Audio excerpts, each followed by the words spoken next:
मी काय वाईट माणूस नाहीये. लोक मला घाबरतात म्हणून मी काही क्रूर ठरत नाही.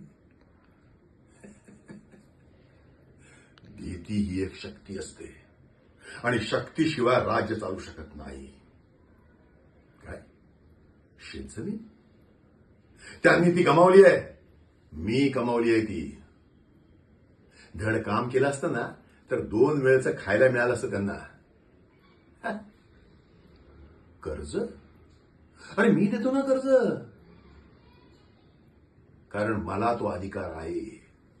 होय, मी धडकतो लोकांना, कारण तसा मी आहे. काय म्हणाला? मी आनंदी आहे, सुखी आहे. होय, मी आहेच, कारण माझं सुख या बंद वाड्याच्या आतमध्ये लपलेलं आहे. आणि त्या वाड्याच्या आत काय आहे ते फक्त मला माहिती आहे. आणि आज जायची परवानगी? जो कोणी माझ्या दरवाजासमोर येतो तो 2 पावलं मागे निश्चित जातो, कारण या सूर्यरावाला हरवणं शक्य नाही.